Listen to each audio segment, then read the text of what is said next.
Deus quer que todos os homens se salvem e venham ao conhecimento da verdade.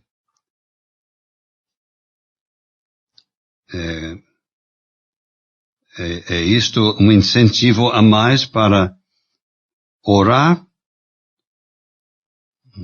Para mim, isso explica a frase no final do versículo 1, orando por todos os homens. Mas por quê? Porque Deus quer que todos os homens se salvem. Estamos falando com um Deus que tem um profundo interesse em cada pessoa.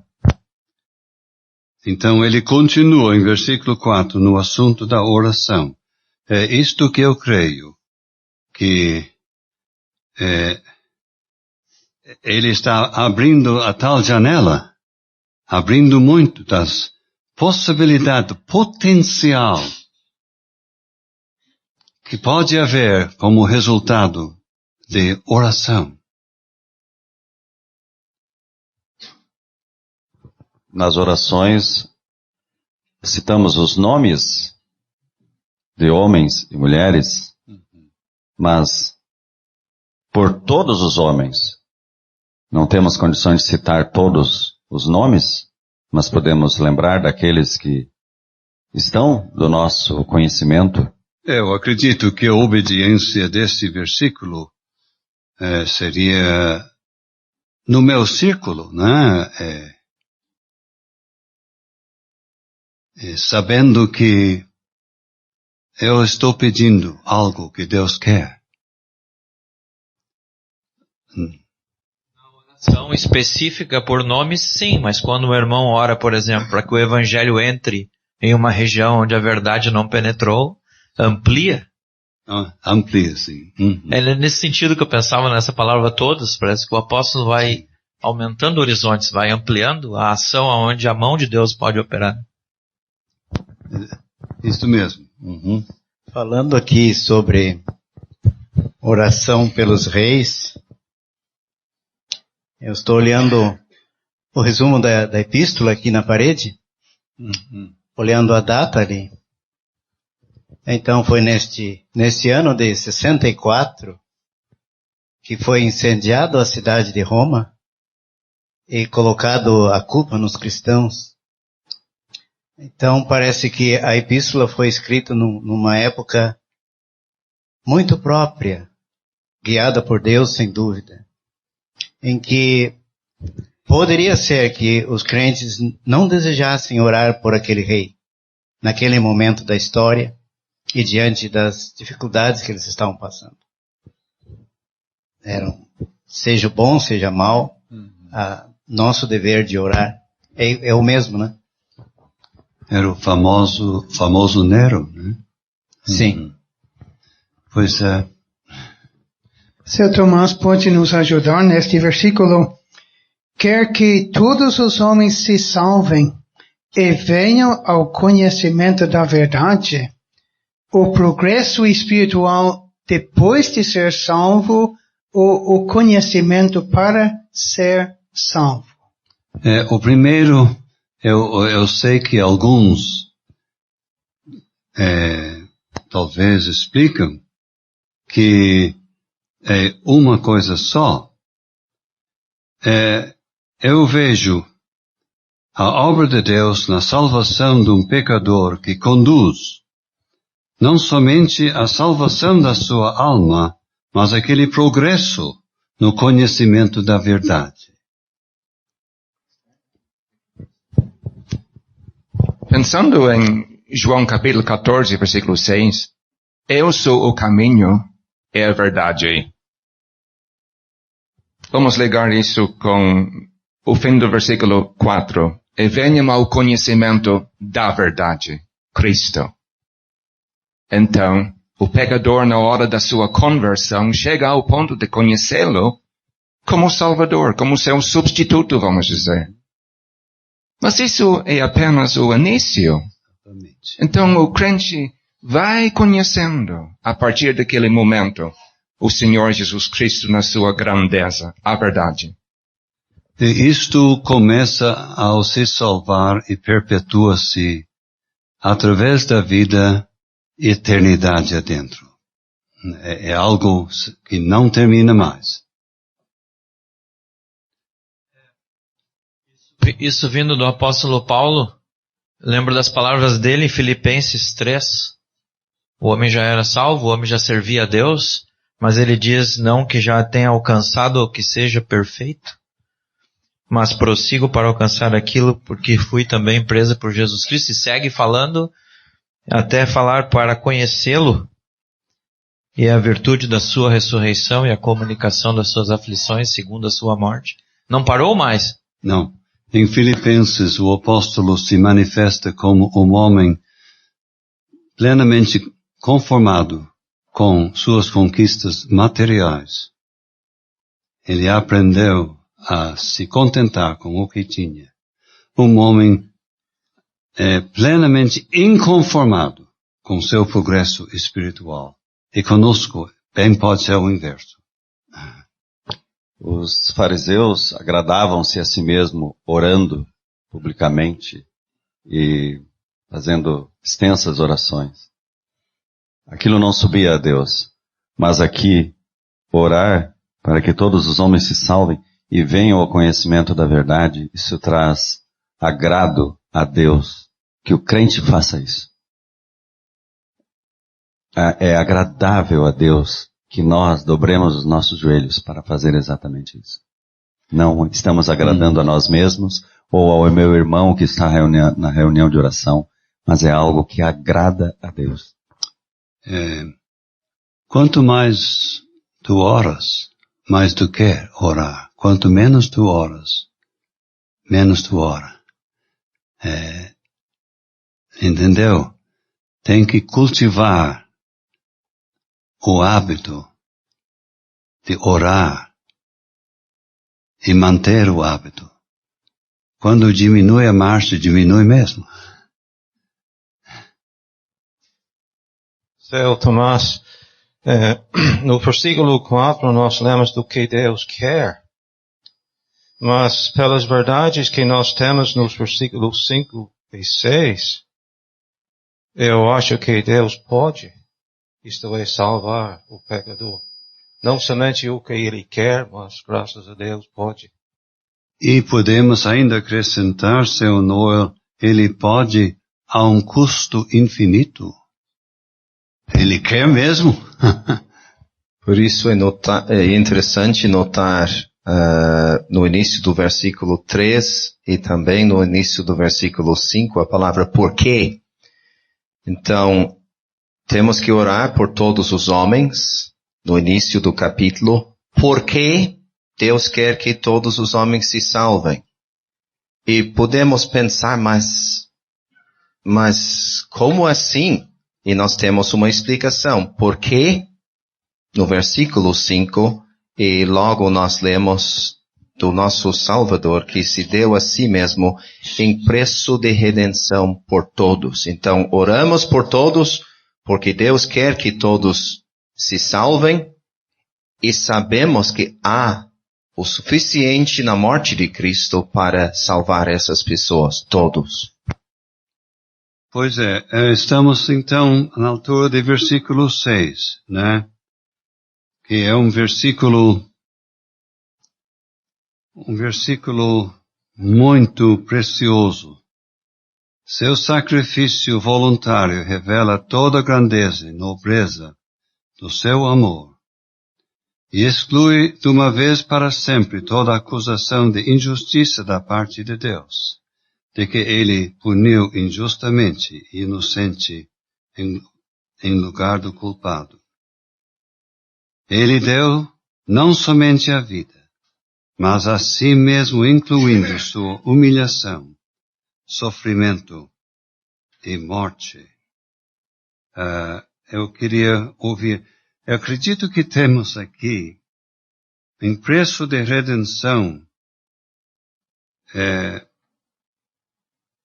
é um sacrifício em substituição do pecador, agora à disposição de todo pecador.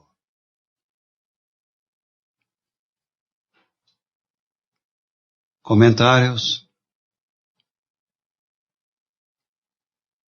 Sim, eu concordo com isso. Eu acho que a palavra redenção que nós temos aqui é uma palavra bem interessante, que inclui essa ideia não somente de um preço pago, mas um preço pago no lugar do pecador.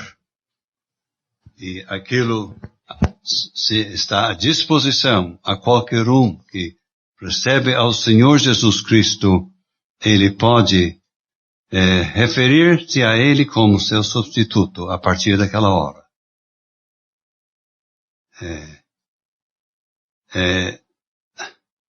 Isso merece uma pausa. Estamos dizendo que, tendo me salvado, eu posso me aproximar ao pé da cruz. E, pela fé, ver meu Salvador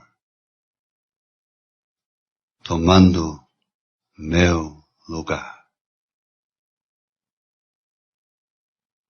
Pensando nisto, não é só para criar sentimentos,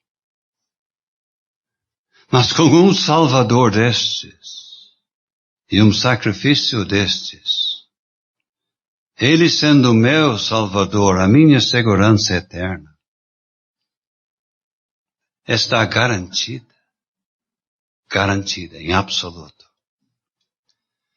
Isso aí, irmãos, para mim nunca fica velho, após anos e anos de salvação. Nunca. É o contrário. Quanto mais conhece o Senhor Jesus, mais se admira. O que é meu Salvador? E sabe, com essas realidades, nunca se admite, ou não se pode admitir que a ceia perca o seu frescor espiritual. Isso é inadmissível à luz de versículos como estes, dos quais a palavra de Deus, não ia dizer que está cheia, mas tantos. Isso é muito precioso, seu Tomás, realmente muito, muito precioso. O Salvador dando-se a si mesmo no lugar do pecador. Isso é muito bom. Deus, aqui no versículo 5, o ofendido, homens, os ofensores. Havia necessidade de um mediador, um intermediário, para se colocar entre os dois. Eu quero que o senhor comente sobre os requisitos, as qualificações deste mediador, porque nós lemos aqui a humanidade dele é enfatizada. Em primeiro plano, para atender as demandas do trono de Deus, ele deve ser divino. Para morrer, ele tem que ser homem. Para morrer por meus pecados, ele tem que ser totalmente impecável e sem pecado. Um Salvador sem pecado, divino, humano. Só assim. A sua perfeição e idoneidade se manifestou nos 30 e poucos anos da sua vida. Não para ver se ele seria perfeito, para demonstrar que ele era. A sua pergunta, seu Lindsay, para mim abre um assunto precioso demais. E se pode ampliar mais, estou aí para escutar. Mas eu gostaria de fazer mais uma pergunta.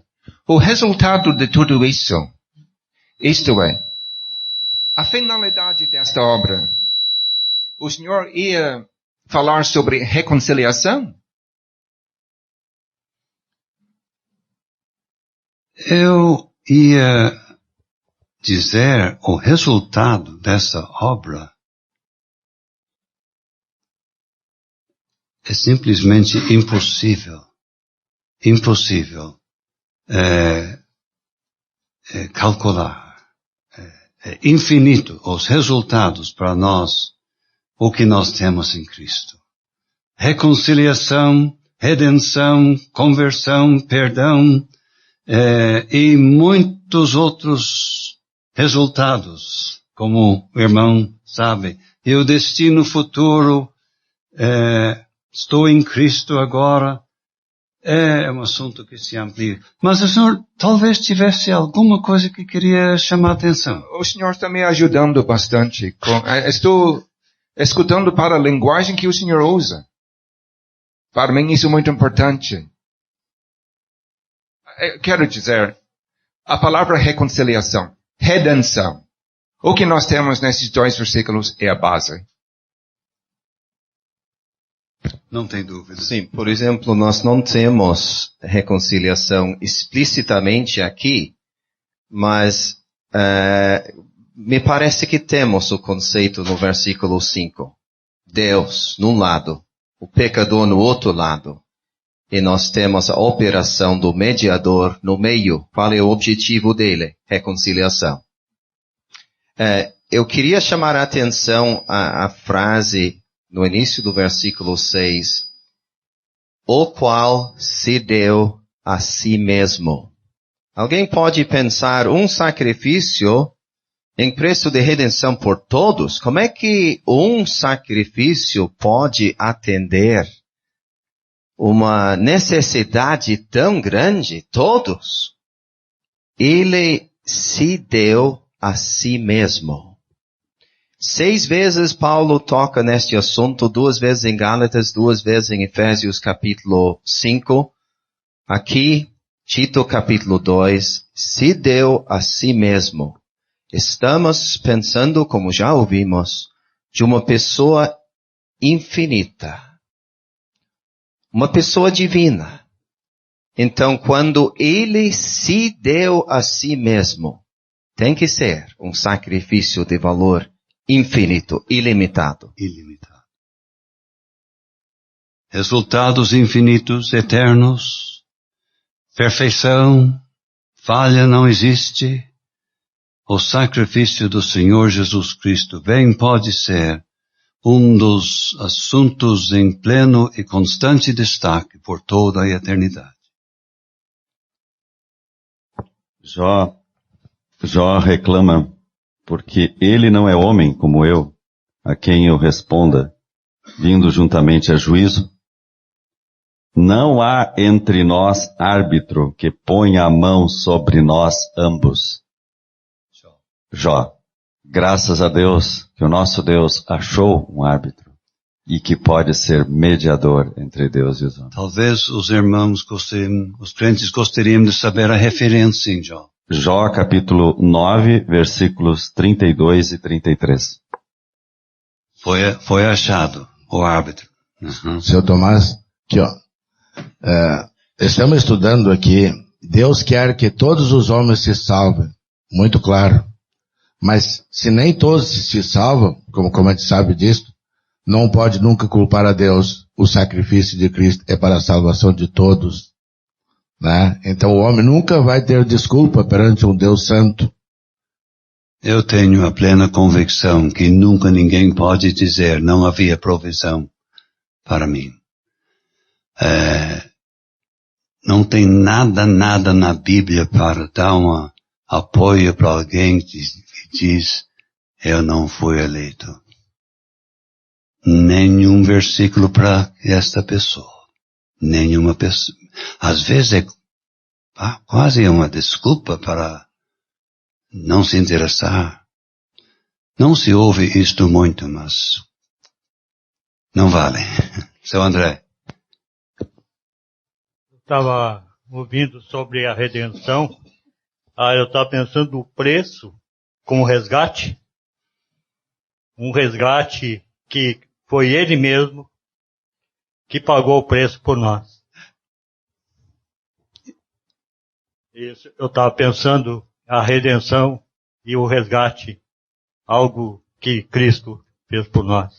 Então, seu André, nós dois não podemos nos acostumar. O senhor muitos anos, eu também. E aquilo ali é como se fosse uma novidade. Quanto mais o tempo passa, mais nos admiramos. Ali estava meu substituto. De que maneira o Senhor entende o fim do versículo 6? Para servir de testemunho a seu tempo. Para servir de testemunho de quê? Isto é, para servir de testemunho da vontade de Deus para salvar a todos?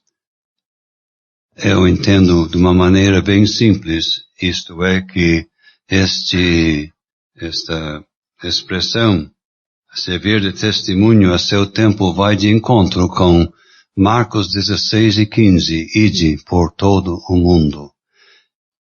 Esta mensagem tem que ser anunciada. Tem que prestar testemunho. Agora é hora, porque tudo está feito. Assim que eu entendo.